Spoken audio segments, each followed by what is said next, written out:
please, just a few minutes more. I'm almost finished.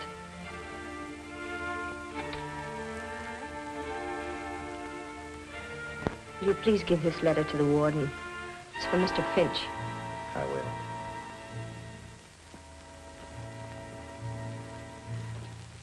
The last mile. The last long walk to the death chamber and eternity. An eye for an eye. A life for a life. It is so written. The state which cannot give life demands a right to take life. Mary Kirk walked those 39 steps unafraid, leaving behind a letter, a document of courage. In 1 hour, I shall be dead, killed by the hand of the man I love. I can hear the preparations for my execution. I can feel the expectant hush through the cold walls. The time element made this case tough. I saw Finch tonight at the grotto about 7, still trying to solve the case, even at that late hour. I don't deserve so much credit. Dr. Bradford's the one you boys should feature. Well, give us a story. That's why we're here. Sorry, Finch. Well, this is the key that unlocked the Mary Kirk murder case. It belongs in here until it becomes Exhibit A. Something to remind me that you're never licked until you give up. I remember that case, Finch. A pistol-packing mama. Was she tough? That ace of spades was the killer's calling card in the Macomber murder. Boy, was she torrid. I thought you were falling for her, Finch. How about the little blonde who met you in the grotto tonight? Susie, you're a wolf in criminologist clothing. Mm-hmm. I'm supposed to be a psychologist. Well, boys, here's the story. Starting at the beginning. Some of you may not know that part. Well, none of us knew you were in on it until after the trial. I'll begin with the night I met Brad, Dr. Bradford. I dropped into the grotto for a drink.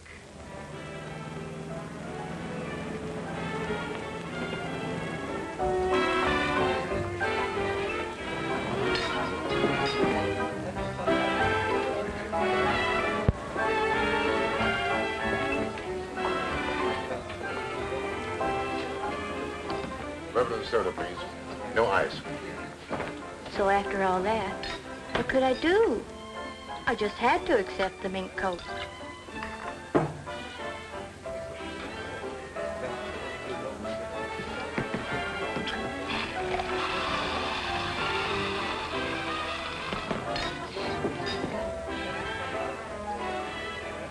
Oh, I'm sorry. That's all right. Hang on with me. You know about the bird trying to fly with one wing? Bradford's the name. Dr. Dwight Bradford.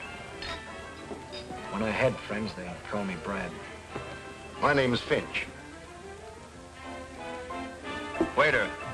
Waiter. 2 more of the same. Bob, we've had enough. I want a drink.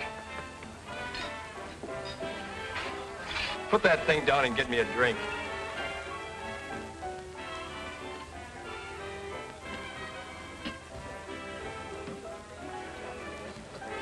Office around here? No, I'm not a practicing physician. I'm doing some research. You're lucky. Doing something you like. Aren't you? Charles Finch, the criminologist. I've seen your picture in papers. I keep insisting that I'm a psychologist. And I say I'm a scientist, but I haven't proved it yet. That's not all. I've got another job. Have to. Scientists rarely make a living. But I don't talk about it.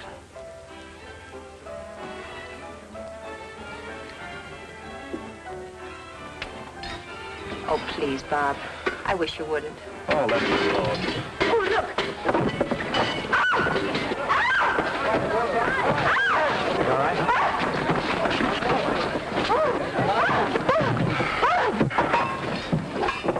Got it? Are you all right? Yes. Yes, I'm all right. Oh. Thanks very much. The 2-man fire department, you do all right. As a 1-woman fire, you were pretty good yourself. I'll fix that for you. There we are. Sorry to do this to your coat, Mr. Finch. Oh, that's unnecessary. Guess you'll have to come along. That's all right.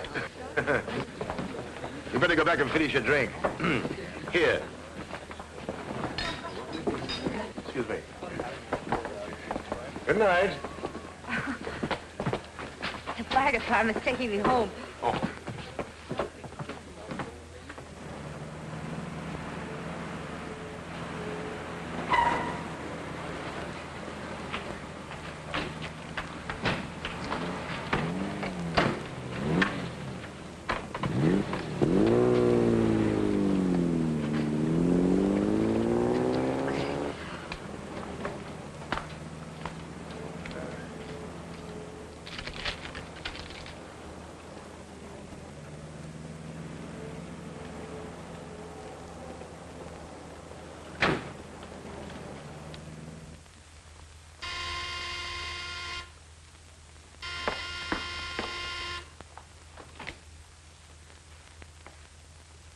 Come on in. We're inspecting the damage. Oh, this is my sister, Susie Kirk, Mr. Finch. How'd you do? Nothing exciting like that ever happens to me. It's always Mary. Don't bother, Doctor. It's completely ruined. Susie, didn't you come in just before we did? Oh, why, no. I've been home all evening. I knew Susie was lying, but thought no more about it. In fact, the incident had been almost forgotten. When one night, I received a call from Dr. Bradford. He wanted me to meet him in his laboratory, saying there was a special reason for requesting it.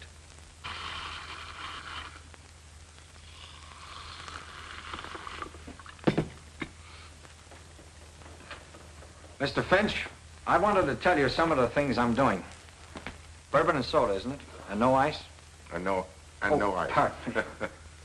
A few months ago, the papers and magazines carried some surprising stories about the celebrated Dr. Ziegfeld, who has since died. He claimed he had revived animals after they had been dead for some time. Yes, I read about it. Now, from my own research, I'm convinced he was right, and I'm determined to carry on his work. The very essence of life, I believe, clings to cells and is held in the heart of atoms for an indefinite length of time, depending somewhat upon how we meet our end. If you could find some way to bring people back from that borderland, you'd be one of the world's great benefactors. Take, for instance, a case of death by drowning. Or electrocution. I told you I had a job I dislike, that I hate. I'm the executioner for the state.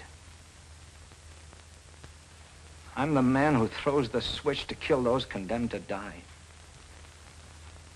That's not what one might call a pleasant job, but in your case, I can understand it. Not only that, but I must work. It costs quite a lot to run this laboratory, and I have to have money. And I suppose you have opportunities to study those who have been legally put to death. Only with limits. Permission must be obtained. There's a lot of red tape, and properly so. This is undoubtedly an imposition, but I simply had to talk it over with someone. You're a criminologist and a psychiatrist. Here's to Mary. And to me. You don't mean it. My congratulations. Not so fast. What will she think when I tell her about my job? I don't believe any psychologist could answer that without knowing Mary better. Depends entirely upon her temperament. She might understand. Regard the matter with a complete objectivity. And she might loathe me. Finish your drink and come with me. I can't stand the suspense any longer. I want you to have dinner with us tonight at the grotto, if you will. Of course. Here's to luck. Good luck.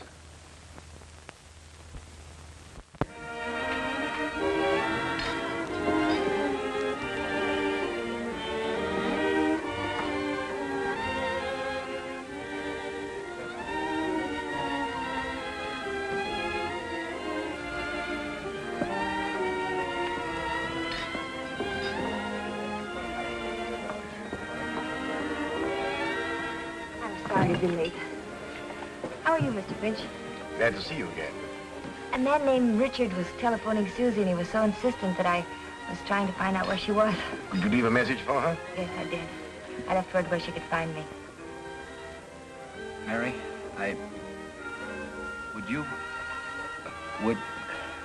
Would you care for a drink? I'd like a cup of coffee. Coffee. Waiter, bring the lady a cup of tea, please.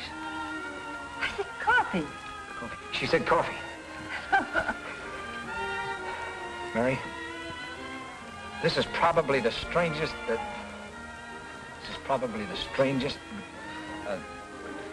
Proposal? Yes, that's it. Proposal? What kind of proposal? Why, a proposal. Yeah. Yeah, proposal. It's probably the strangest proposal because, it's rather odd that the guy who's going to propose invites a third party to be present at such a time. Mary, I want you to... Is, marry the word? Yes, it is. Yes, that's the word. I love you. Well, perhaps I better leave. No. Don't you leave. There are some things about me that Mary must know. She might want to talk them over with you. Well, I have an idea. Suppose you go to the bar and finish your drink, and I'll stay here and talk to Mary. All right, I'll go to the bar.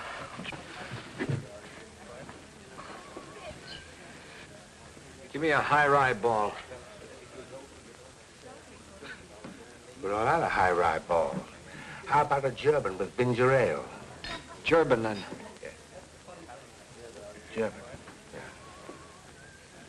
If you could look upon Dr. Bradford merely as an instrument of the law. Oh, but surely he could get another job.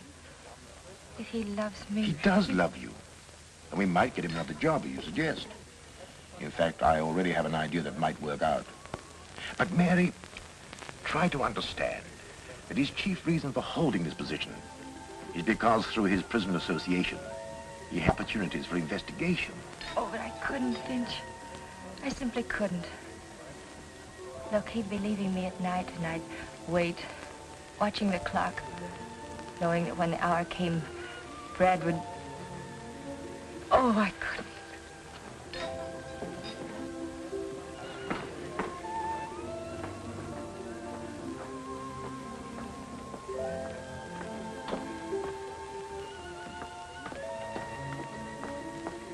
I've got to speak to you for just a moment.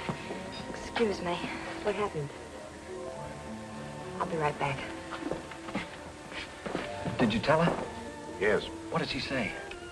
You could if you wanted to. You just won't help. Susie, I can't. Why don't you tell me who's in trouble? He's a friend of mine, and I feel I'm responsible. The one who was calling this evening? I don't know who you're talking about. Susie, I'm sorry. I haven't the money to... You would if it wasn't for... If it wasn't for what?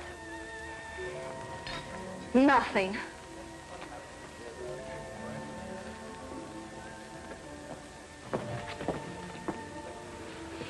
Your sister seems upset. Can I be of any assistance? No, thanks. Susie's always taking somebody else's troubles on her shoulders. Sit down, Mary. Well, I'm sorry, Brad. There's nothing more to be said, is there? Mr. Finch has probably told you how I feel about things. But somebody has to do it. It doesn't have to be the man I... Oh, give it up, Brad, please. I can't, Mary. Not yet.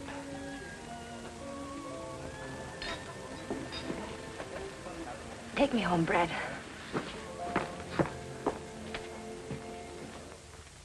Some time passed. I used to see Brad now and then. He was quite depressed, dejected. One night, we were dining together at the grotto when... But let's get back to this letter for a moment. In a few minutes, I must answer with my life, because out of my father's past, a specter has come back to haunt me, to provide a motive for murder. Now, in order to better understand this, we should know a little more about Mary.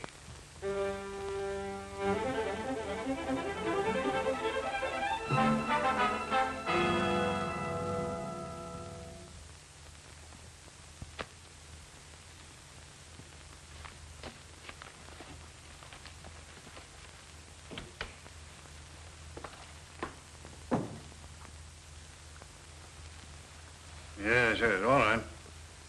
Oh, Miss Kirk? Mr. Gregory, I've got to find some filing space. And these papers are very old. Can't we destroy them or store them someplace?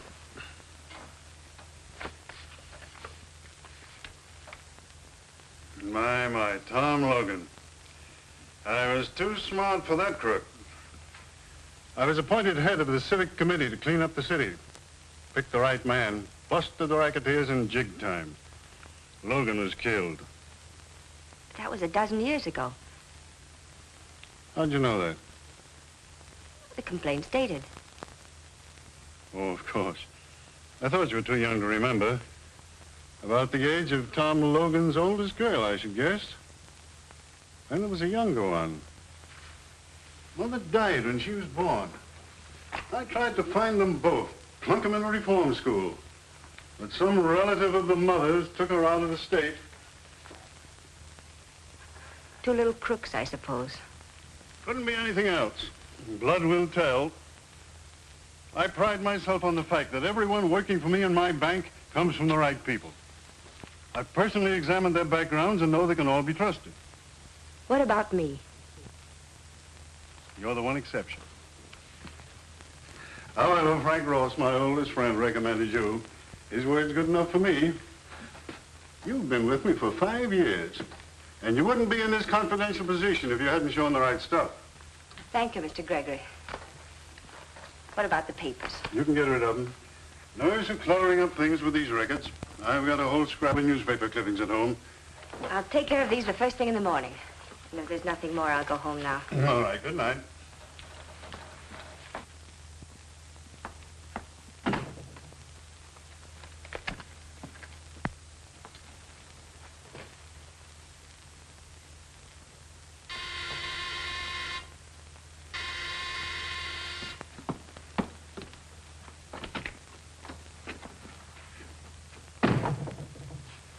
I told you never to come here again.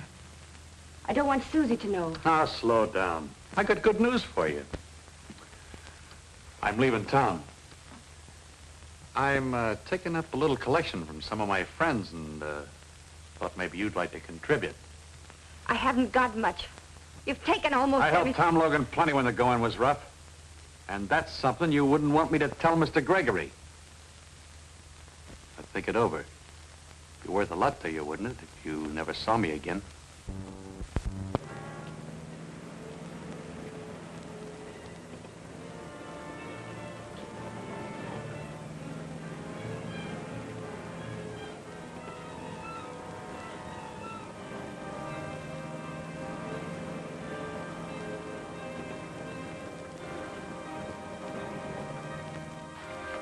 That money I've saved is for Susie.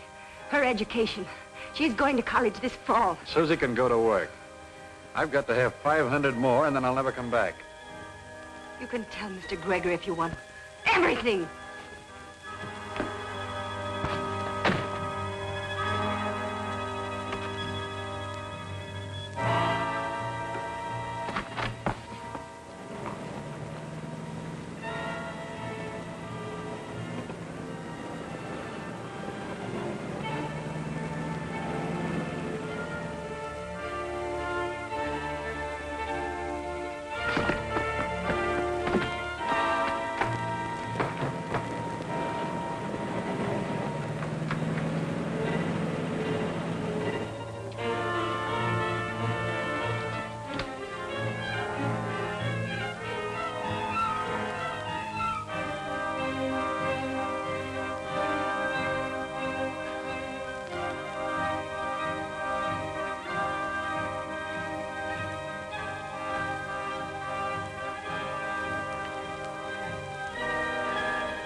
What happened? Mary, why did you...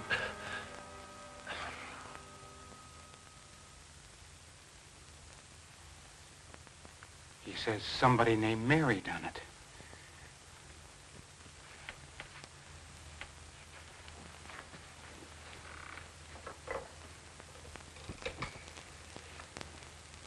Get me the police, quick. I may have some news for you. Good news. It'll take a little time, but...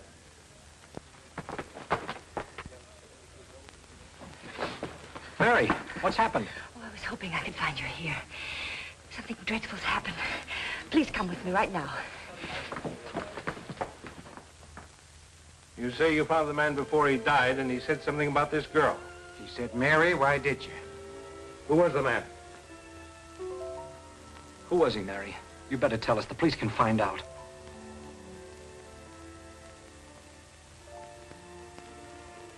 Oh, Red.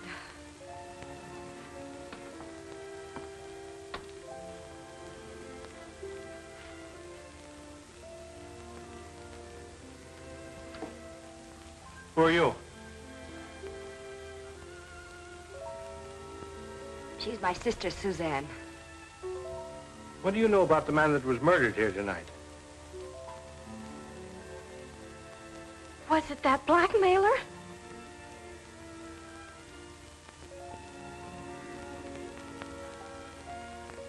His name was Willis Millen. Good, now we're going places. Millen, huh? Millen. I know. He was a front man for Tom Logan when he was running that pinball racket. So he was blackmailing you, was he? Yes. And you stood it as long as you could, but tonight you rebelled and you hit him over the head with that statue. I didn't kill him.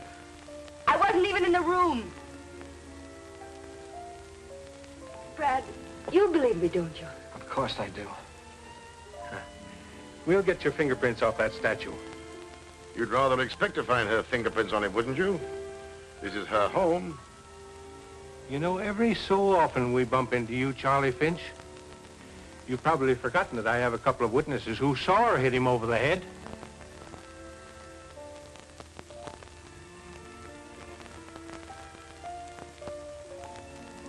I'm afraid I'll have to ask you to come to headquarters, Miss Kirk.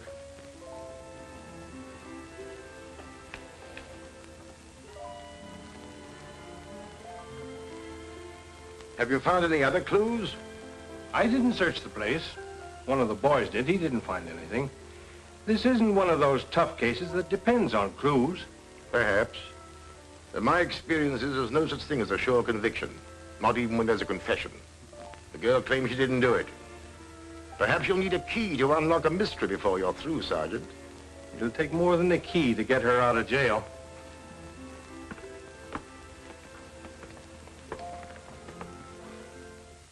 I had a key, all right, but a key without a door to unlock.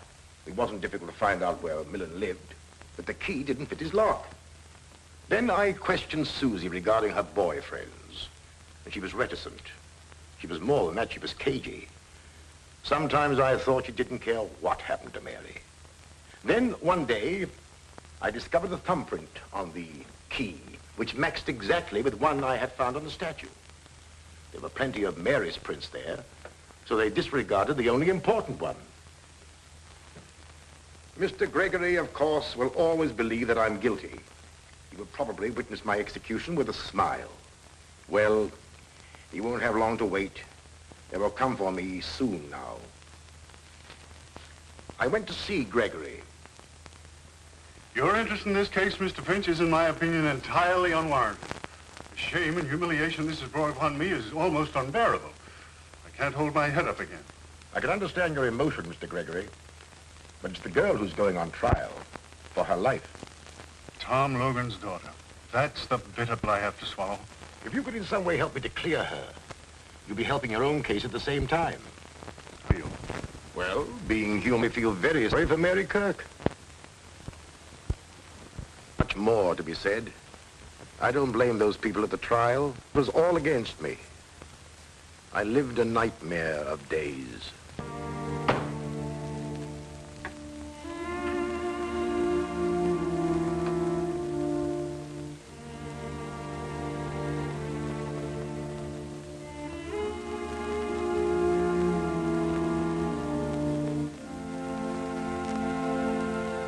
I first met Mr. Millen one night when my sister was out. He came to the house. Did he mention money? Yes. He supposed I knew Mary was paying him. Did you tell her about the visit? Yes. But I never mentioned I knew about the money. Robbery couldn't have been the motive. We found a large roll of bills in his pocket. If I'd known she was using an alias, that she was Tom Logan's daughter... Objection. Objection sustained. I can say what I think. Not in this court. Mr. Gregory, it is Mary Kirk Logan who is on trial, not her father. But You will confine your answers to the questions asked. Susie, do you believe your sister is guilty?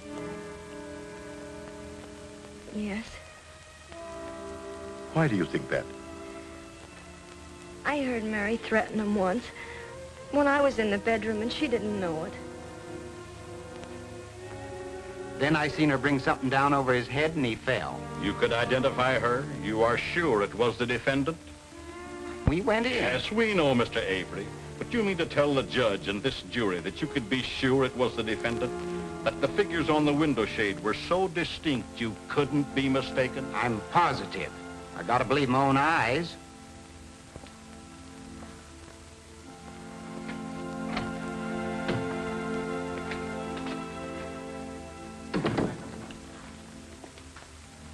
one thing to do. Put Mary on the stand. Perhaps her sincerity will convince some of them. When I came out of the bedroom, I saw no one. He was lying there. I wanted to get help.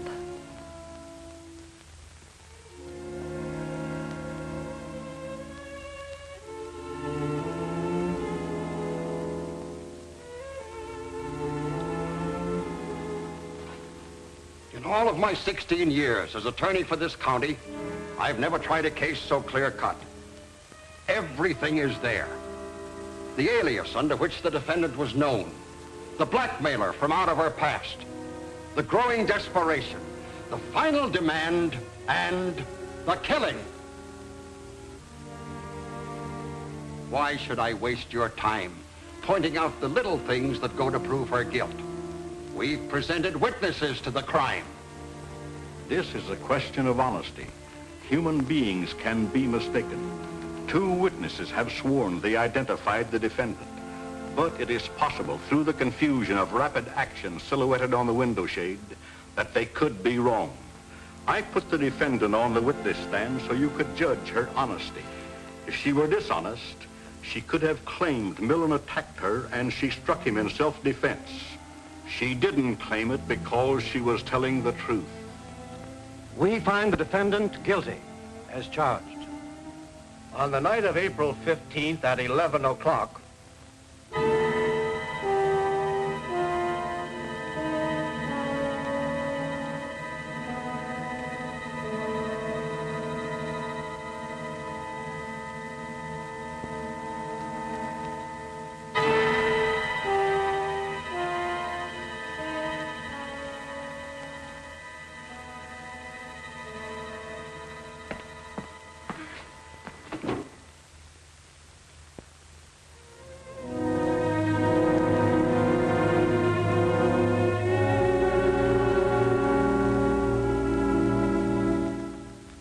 I don't suppose, up to that moment, that the thought occurred to either Mary or Brad that the fates were so conspired as to make him the executioner of the girl he loved. Yet fantastic, inhuman, call it what you will. Each read the thought in the other's eyes. Bradford could have refused. That is true. However, he didn't. Perhaps he hoped to bring her back to life after she'd been declared legally dead. Up to this point, there was nothing unusual as murder cases go. But a strange psychological change was taking place, as you will see. Except for Brad and me, I don't suppose there was a single person who believed her innocent. Neither did the boys who've been covering murders for years. Now, if you'd been in my place and believed her innocent, what would you have done? Gone after Susie. That's exactly what I did.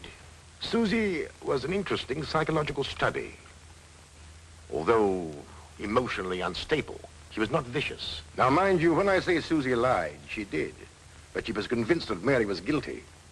Why shouldn't she protect her boyfriends? They were innocent. However, there was one who wasn't innocent. But someone Susie, by no stretch of the imagination, could connect with the crime. And like many adolescents, her defense mechanism made her evasive. I know you're anxious to help your sister. Of course, but how can I help her? Someone might have killed Millen while she was in the bedroom. I suppose they could, but Mary said she didn't see or hear anyone. Someone who got in the back door, through the kitchen. One of your boyfriends, perhaps. Mr. Finch. If you'll forget your indignation, perhaps I can save your sister from the electric chair. What do you want to know? To start with, the first night I met you, the night that Dr. Bradford and I brought your sister home, I saw you get out of a coupe in front of your house. You told your sister you'd been home all evening. I was home, no matter what you think. I just went out when I heard someone honk. Who was the man? I don't remember. Let's see. Who was it? Oh, yes. Bill Ellsworth. That's who it was. Where can I find him? Oh, I haven't the remotest idea. He's a boy I met at a dance. You might give him the name of all the other boys you know, that you go out with. All of them? I hope you've got plenty of paper. Well, I could believe there'd be a long list. Oh, Mr. Finch.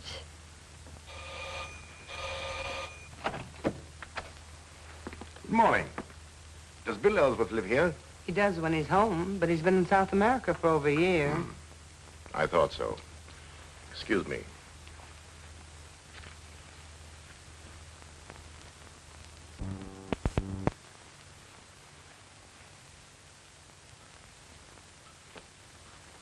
There wasn't a clue in the whole list. A lot of youngsters, most of them, many of them like Ellsworth, not even in the country. And I had caught Susie in another lie. Well, what about Millen's friends? Millen was always a cheap grafter, a coward. I tried through his friends to get a clue, but even the underworld despised him. Well, he was no friend of Tom Logan's.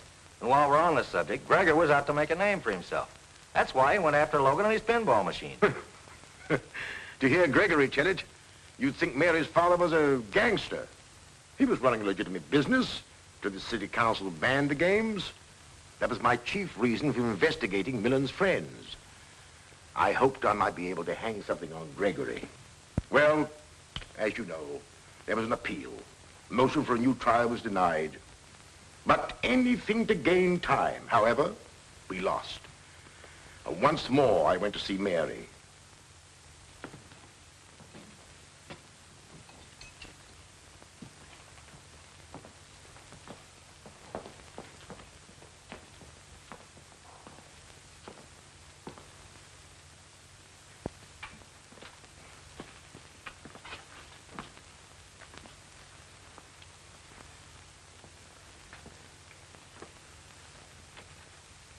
Not yet. Is there trouble in finding someone with a motive? Do you remember the night you came out of the grotto to meet Brad and me, and you were late?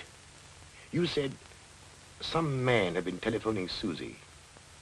Do you recall his name? No, I don't. It was a first name. I never heard Susie mention him before. But try. Try what it was. What did he say? Well, he didn't say much. He was excited and said, tell her... Yes? I can't remember. Perhaps this will help. When Susie came into the grotto, what did she say? Did she use his name? No, all she said was that she had to have some money. And I tried to find out what it was for, but she wouldn't say. She wanted me to lend it to her.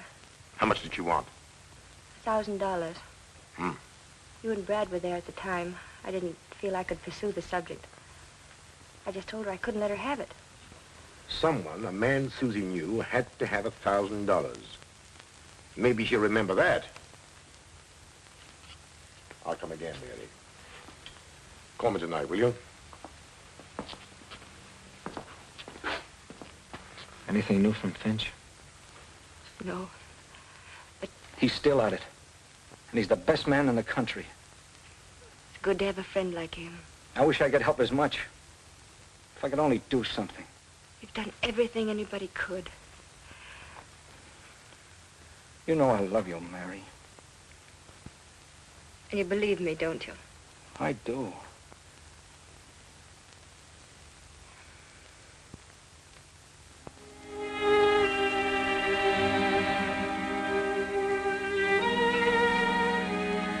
The matron has come for me now, and I must close this. But I want to tell you something it will be difficult for you to believe. Incredible as it may seem, as the hour of our execution approached, Mary became resigned to the fact that Brad was the executioner for the state. To quote her,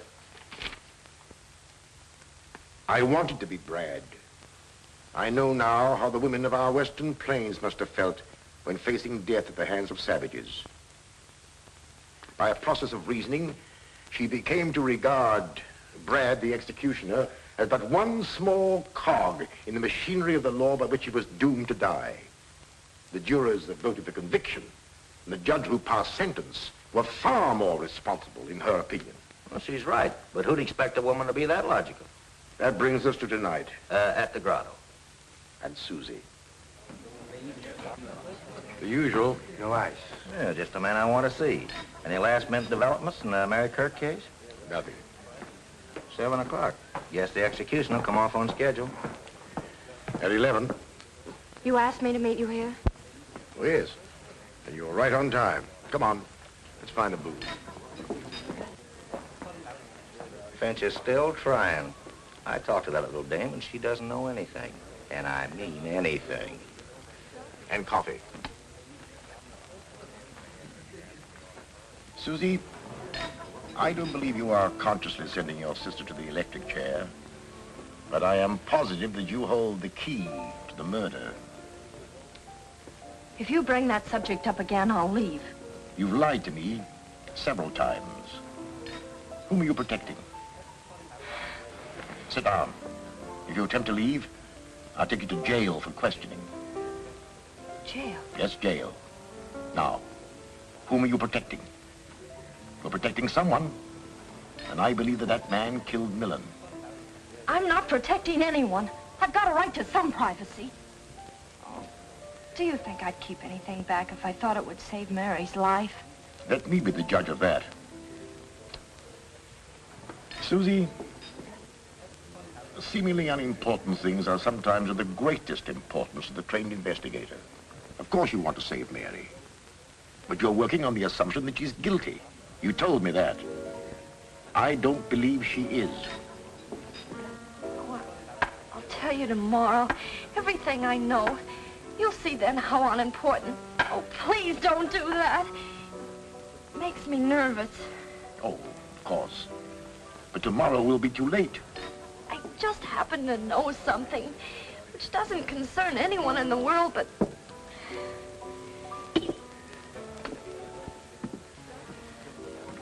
But whom? Someone you wouldn't know. It has nothing to do with me or you or Mary or anyone else. You better put that car key back in your pocket before you forget it. How do you know it's a car key? It would just as well be a house key. Oh, I don't know. I just supposed.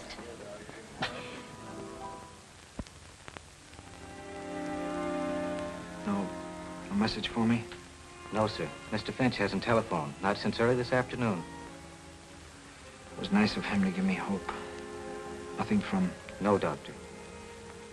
She didn't ask for someone else to take my place? No, sir.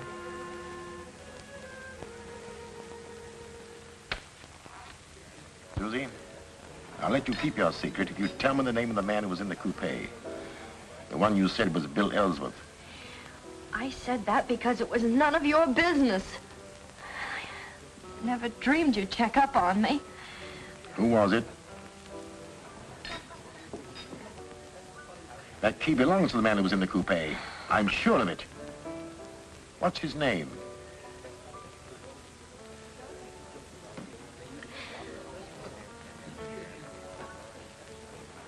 Ah, I remember his name. You tried to borrow money from your sister for him. His name is Richard. Oh. You wouldn't tell me because you were afraid he might involve you in some personal scandal. He was very close to you, wasn't he? Am I right? No.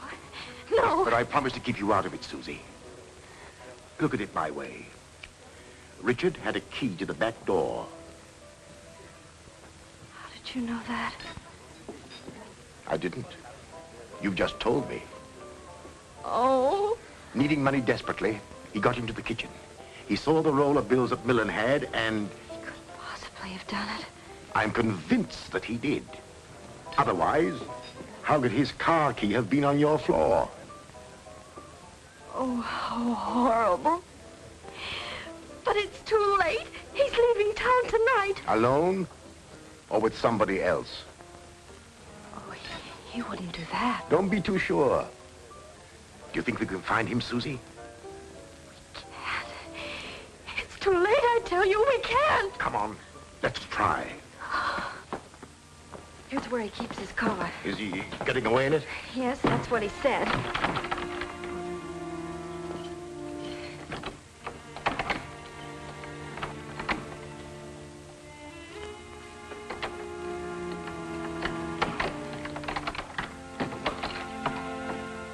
That's his car. Good. We're in time. Where does he live? Around the corner. Ah.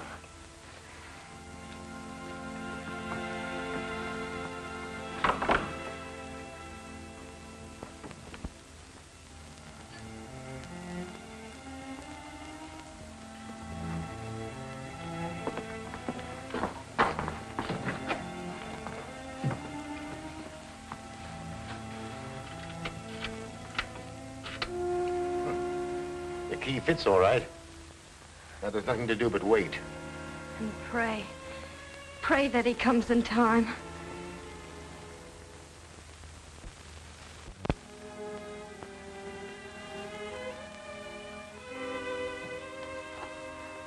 What time is it?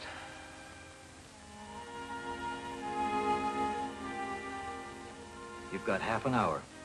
Half an hour.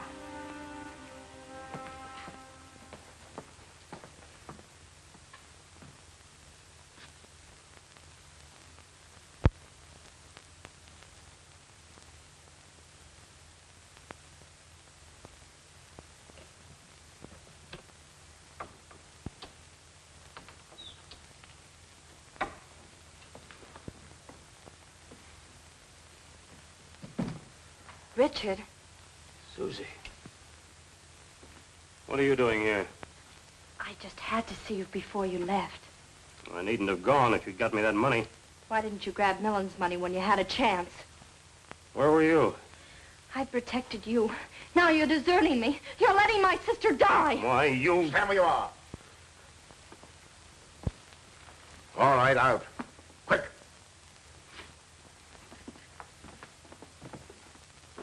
Snell's proved to be a coward at heart. He wasn't hard to handle. He was stalling as much as I suspected. He worked at Gregory's bank and wanted to be a big shot. So he stole some money and tried to cover it up. Then he stole some more to make his first theft good, and so on. Susie was flattered by his attentions and tried to get some money from Mary for him. Heaven knows what reason. What really happened was...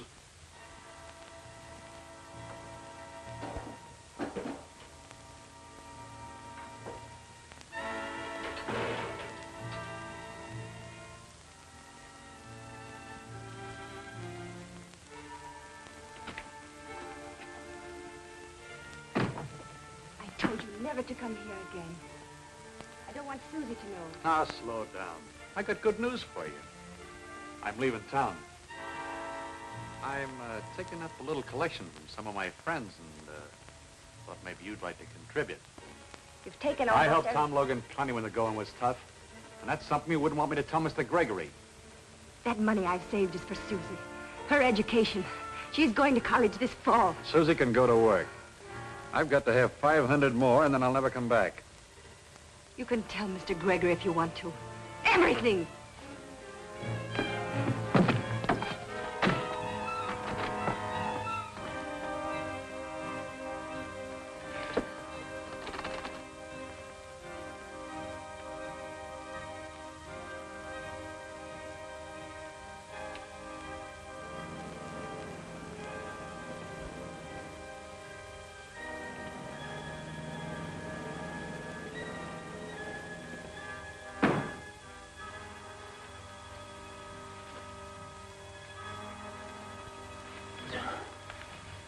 Mr. Millen?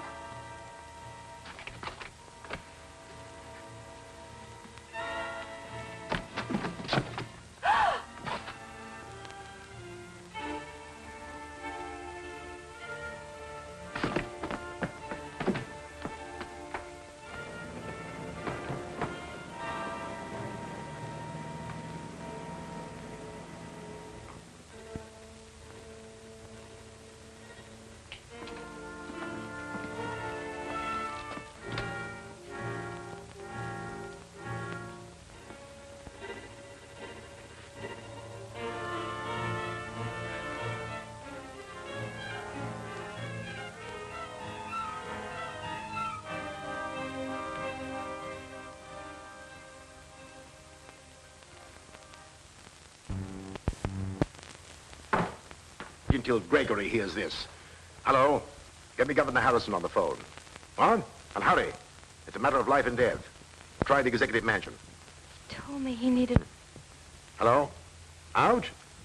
Well, find him. All right, we'll try there. Governor Harrison had a broadcast tonight. His wife doesn't know where he went from there. Oh, yes? Is Governor Harrison there? Left 10 minutes ago. Did he go home? Did he have anybody with him? Just his chauffeur. Thank you. Susie, Get on that telephone and keep trying. The police here will help you. Tell Mrs. Harrison who you are, and we have a confession. We're fighting against time. Get me a motorcycle escort. I'm going to try and convince that warden if I can get there in time. Oh, couldn't you telephone him? He won't listen to anybody but the governor. That's the law. But if I can see him, I might get him to delay the execution. Oh, I'll get the governor somehow.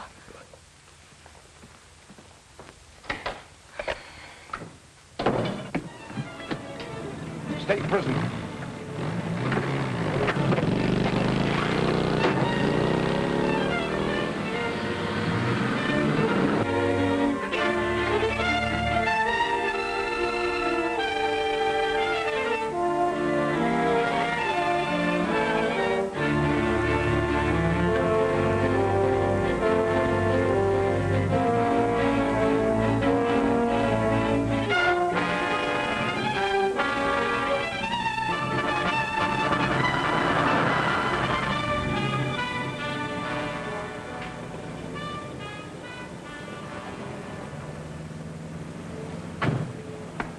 What are we doing here, Jennings?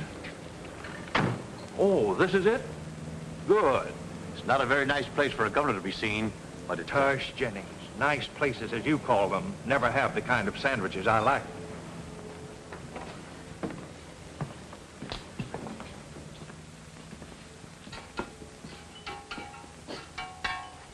What can I do for you fellas?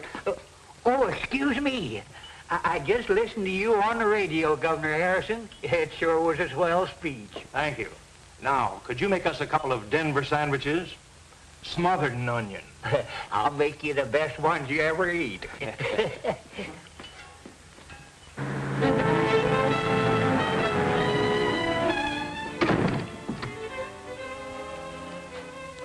About time, Dr. Bradford.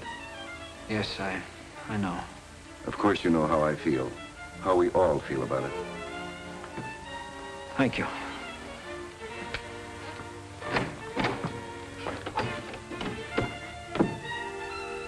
There's always the millionth chance the governor will intervene. I'll be right by the telephone, sir.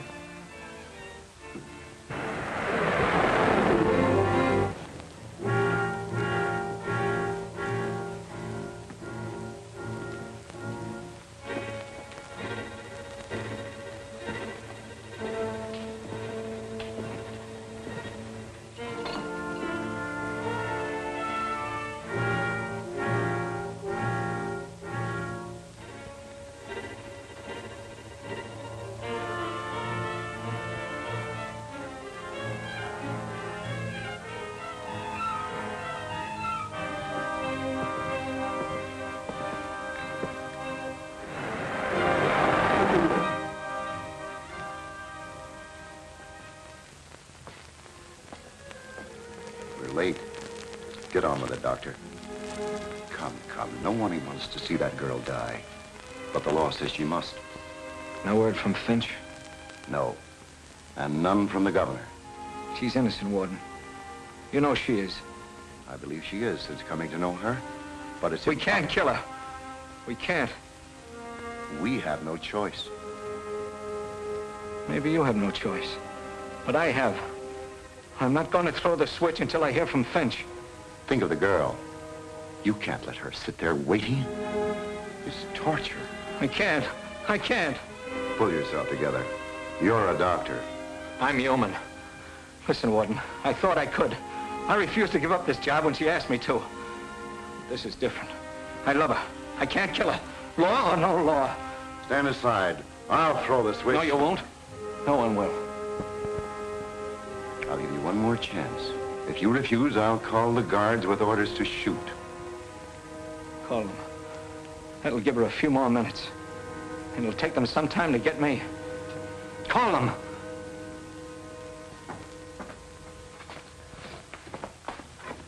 Listen to me and you'll have the scoop of the year. We've got Snell's confession. My sister's innocent. Help me. Please, please. I'll give you one last chance. Come on.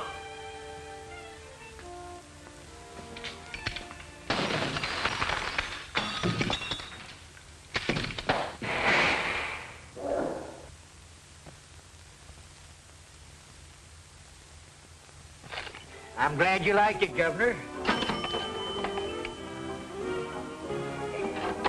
We are interrupting this program for an important announcement.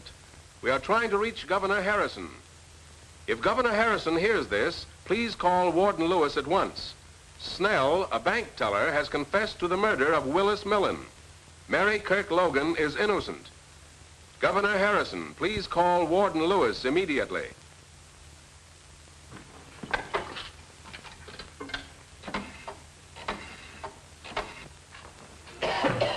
Just keep him here until I come out. Yes? Yes, sir. It's the governor.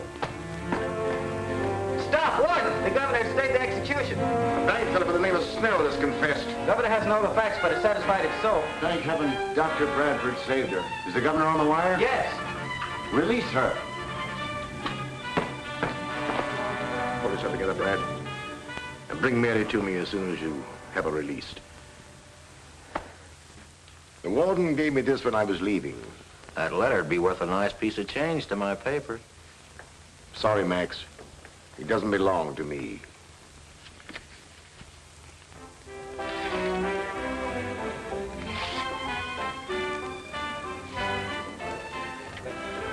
No, let's not be so solemn. It's a rare thing for the ghost elect to be able to destroy her last will and testament. Which reminds me, this letter is your appointment to the staff of the Chicago Research Foundation and Professor Michelson. Thanks for everything. Well, here's to the new job, a lovely wife. My dear friend. I prefer my toast this way. Waiter! Waiter! Put that thing down and get me a drink. Please, Bob, you've had enough. I want a drink. Darling, I think we'd better leave. This is where we came in. You coming? No, I think I'll stay. I still have my overcoat, and you never can tell.